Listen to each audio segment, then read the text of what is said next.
ఏంటండి ఏం ఇవి కాయలు? వాక్కాయలు. వాక్కాయలు అంటారా? ఆ, వీటి వల్ల ఏం చేస్తారు వీటితోని? వీటిని పచ్చడి చేసుకోవచ్చు, పప్పులో వేసుకోవచ్చు.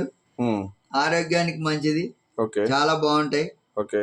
ఆ, ఒగరుగా ఉంటాయి. ఆ, ఉమ్. పచ్చడి అంటే దేనితో చేస్తారు? ఏమేమి పచ్చడి? దీంట్లో ఇంకేమేమి మిక్స్ చేస్తారు? పచ్చడి మామూలుగా మనం పచ్చిమిరకాయలు వేసుకోవచ్చు, ఎండుమిరపకాయలు వేసి చేసుకోవచ్చు, ఎట్లన్నా చేసుకోవచ్చు. దీనితో చింతపండు అలాంటిది ఏమైనా కలుపుతారా? చింతపండు అవసరం లేదు, ఉమ్, ఇవే ఒగరుగా ఉంటాయి. ఒకరిగా ఉంటాయి. దీనివల్ల లాభాలు ఏంటి ఆరోగ్యానికి? ఈ ఆరోగ్యానికి మంచిది. ఏ సీజన్లో ఏ పండు వస్తుందో, ఏ సీజన్లో ఏం పండుతాయో ఆ కూరగాయలు తినమని చెప్పారు. ఓకే, తినడంలో మేము మనకు అందుకని తింటున్నాము. ఓకే. అది ఎంత ఉంటుంది పావు కిలో? ఇక పావు కిలో వచ్చి 50 రూపాయలు. పావు కిలో 50 రూపాయలు ఉంటుంది, అంటే కిలో 200. ఆ, ఓకే. ఇవి మార్కెట్లో దొరుకుతాయి? ఇవి ఎక్కడ? అన్ని దొరుకుతాయి పండ్ల మార్కెట్లో. మార్కెట్లో దొరుకుతాయా, కూరగాయల మార్కెట్లో దొరుకుతాయా? కూరగాయల మార్కెట్లో వస్తాయి. ఓకే. అంటే చాలా చోట్ల అయితే ఎక్కువ అవపడవు ఇవి. ఎక్కువ అవపడవు, బండి మీద అమ్ముతారు. ఉమ్. ఎక్కువగా మార్కెట్లో కొద్దిగా అమ్ముతారు.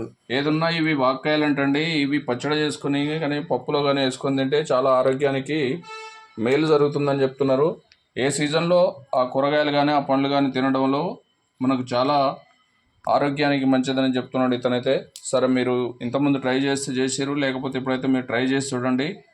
ఇట్లా దీని లోపల ఈ గింజలు ఉంటాయి. ఈ లోపల కూడా ఇలా గింజలు ఉంటాయండి, గింజలు తీసుకోవాలని చెప్తున్నారు. పచ్చడి చేసినా ఏ చేసినా ఈ గింజలు తీయాలి. ఓకే. ఈ గింజలు ఉంటే ఏమవుతుంది? మనకేమన్నా తినడానికి రాదు, మనం చేదు ఉంటాయి. ఓకే, బాగా చేదు వస్తాయి. చేదు ఉంటుంది కాబట్టి ఇలా గింజలు తీసేసుకొని, ఇలా గింజలు తీసేసుకొని తినాలి.